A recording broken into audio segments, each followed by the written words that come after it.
সুন্দরী দিনে ভাবিটা সেই ডারে আমার মাথায় একটা জিনিস ঢুকে না, এত সুন্দর বউ রেখে মানুষ এত দূর যায় থাকে কেমনে? এই শালা কি আসলেও মানুষ নাকি রোবট? আমি সুন্দরী ভাবিটারে বললাম, ভাবি এটা যেহেতু আপনি সকালে আসছেন আর আপনি আমার সাহিত্যের কাস্টমার, এই জন্য আপনার কাছে ডিসকাউন্ট করে অফার প্রাইস মাত্র 250 টাকা। সুন্দরী ভাবিটা আমারে বলছে, আরে ভাই টাকাটা কোনো বিষয় না, আমার মোবাইলটাতে পাড়া দিলেও কোনো কাজ করে না, আপনি একটু সুন্দরভাবে কাজটা করে দেন যেন টুকাই টুকাই কাজ করে। আমি বললাম ওকে ভাবি, এটা কোনো বিষয় না। ভাবিটা বলতেছে, ভাইয়া আপনি না বলছেন আপনার ভিডিও দেখে আসলে আপনি 50% ডিসকাউন্ট দেবেন। আমি বললাম ও ভাবি মনে নেই, আপনি আমার তাহলে ভিডিও থেকে আসছেন। আমি সুন্দরী ভাবিটার সাথে গল্প করতেছি আর কাজ করতেছি, ভাবিটারে এক পর্যায়ে জিজ্ঞেস করে ফেললাম, ভাবি আপনার বরের কি অনেক অভাব? আপনার মতন এত সুন্দর বউ রেখে বিদেশ গেছে।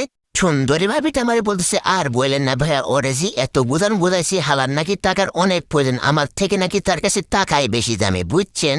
আমি সুন্দরী ভাবিটারে জিজ্ঞেস করলাম, ভাবি আপনারা কি রিলেশন করে বিয়ে করছিলেন? তো বলছে আরে না ভাইয়া, আমারে রোজ রোজ ও স্কুলে যাওয়ার টাইম ফলো করতো, বুঝছেন? দিয়ে পরে আমার একদিন প্রপোজ করছিল। আমি বলছি যে আমার যদি বিয়ে করার ইচ্ছে থাকে তাহলে আমার বাসায় বলেন, আমি আমার বাসার বিরুদ্ধে বিয়ে করতে পারবো না। তো আজকের ভিডিও আমার এ পর্যন্ত ছিল। ভিউয়ার্স যারা আমার ভালোবাসার মানুষ তারা একটা লাইক, একটা কমেন্ট, একটা শেয়ার করে আমার পাশেই থাকবেন।